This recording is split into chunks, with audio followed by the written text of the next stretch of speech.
Welcome back to Tech Talks from Commercial Baking. I'm your host, Joni Spencer. In this episode, sponsored by Repco, I am speaking with Kendall McFall, Business Solutions Unit Leader for Bakery at Repco, and we are discussing some of the most common troubleshooting scenarios when it comes to clean label reformulating. Hi, Kendall. Thank you so much for joining me today. Well, it's good to be here. Thanks for having me. Okay, so here's what I'm thinking. With any project, it's important to understand the end result that you want to see. So, with that in mind, what are some of the things that bakers need to be thinking about ahead of time in terms of the finished product? Like, what should success look like when they're reformulating for clean label? I kind of think in two directions. I think, first of all, probably what is it about my product that my customer really likes? Is it a texture? Is it a flavor? How long it's soft on the shelf and in their shelf at home, things like that. So there's those kinds of questions. But then I also sometimes think about how did I get here? What are those ingredients that I have in here that made that product good or acceptable or great for my customer? And if I change something, what's that going to do? And so you kind of have to start with what the consumer likes and then kind of work backwards to make sure you don't upset your consumer on the way.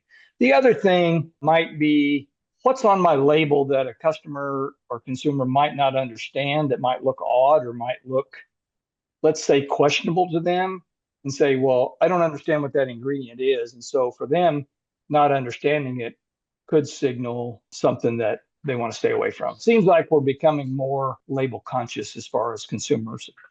So what's in there that I might want to take a look at?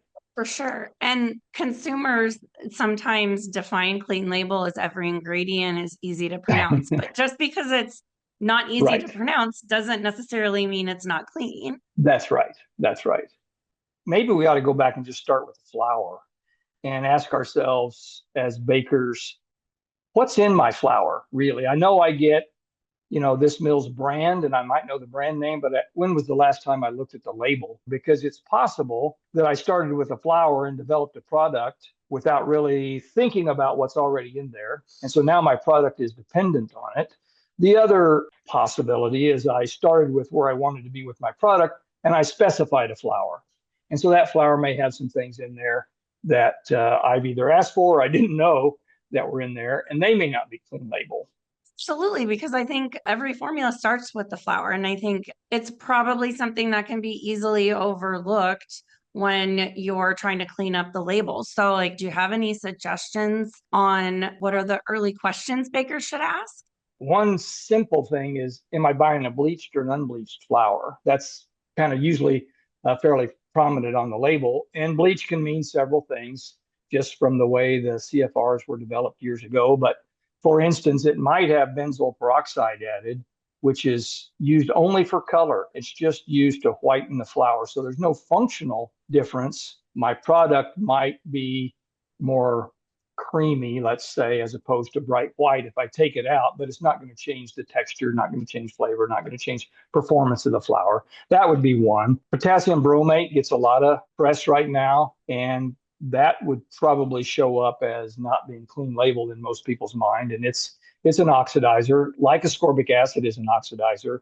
Chlorine is another ingredient that's put on flour, typically soft wheat flours for things like cakes and cookies and sweet goods. And so I think all of those would come into play because they have some function or they wouldn't be there. The question is, Right. how do I replace it, or what's an alternative to get to the same end result? So those are some flour modifiers, let's call them, that I think we should think about taking care of those first and then deciding maybe through experimentation, what did that do to my finished product? And now what might somebody else need to help me with? Yeah, and that makes sense. I mean, it's the obvious first step, but also a step that you can Yeah. easily forget about. But after the flour, then what's next? How do bakers prioritize which ingredients they should be examining? And then what do they need to be asking about those ingredients? Right. So it seems like we're getting a lot of questions around extending the shelf life of a baked product. And so mold control is fairly common. What am I using maybe to control mold? Calpro, something like that might not be considered clean label. So what are the alternatives to that? But shelf life has some other, I think, connotations from a consumer standpoint. If I'm buying a cracker and it's not crisp, then I associate that with ended the shelf life there. With bread, it Right. might not be soft, it could be stale.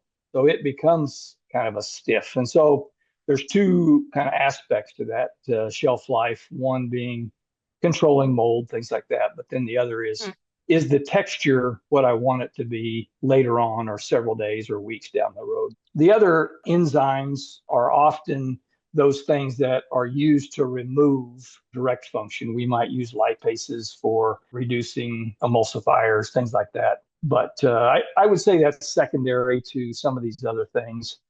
Okay, Kendall, I know that enzymes can be a great solution for many clean label formulas, but it doesn't necessarily mean they're a magic bullet. So, can you walk me through what bakers should know about enzymes in clean label formulating?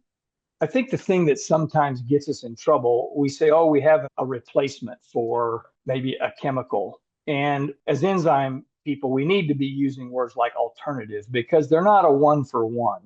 And as you said, there are some differences. What I see most often is a baker has an expectation early on in the process for, let's say, dough feel. Maybe it's a very stiff dough in his process, and he's allowing time with the yeast and its production of natural enzymes to soften that dough and give it extensibility. And then in the oven, he's got a chemical like a potassium bromate that's going to hold that volume when the yeast, starts working and producing a lot of gas. With enzymes, we actually change the dough feel quite a bit, and that's the first thing to understand is what in my process demands this dough. If I have a highly automated process, changing the dough can be a big problem. If not, then it's more of an educational thing with the baker to say it's going to feel different here because we're speeding things up, and maybe we're going to shorten fermentation a little bit because enzymes work at a temperature and a time and a pH where sometimes chemicals are dormant and they're waiting for the heat of the oven as opposed to just the warmth of the dough. So dough feel is one of those things I think that is probably, oh, I can't, no, this won't work. It's the dough's too soft, it's too gassy, too soon. Okay, well, let's think differently about our time. Or it's possible that with the right enzymes, we could actually need more water, which is not necessarily a bad thing. We might even reduce mix time. So there's some of those things that I think process wise, we just need to be aware of. This enzyme is active as soon as the water hits it in the mixer. So we need to be aware of that. So there are a lot of scenarios, it seems, that are requiring troubleshooting or maybe a little bit of trial and error. And how exactly do you all work with bakers to do some of these troubleshooting instances that we're Right. talking about here? If we're in a part of the process on the front end, oftentimes we would say to the baker, why not send us a little bit of the flour that you're planning to use and maybe everything but the water in your mix?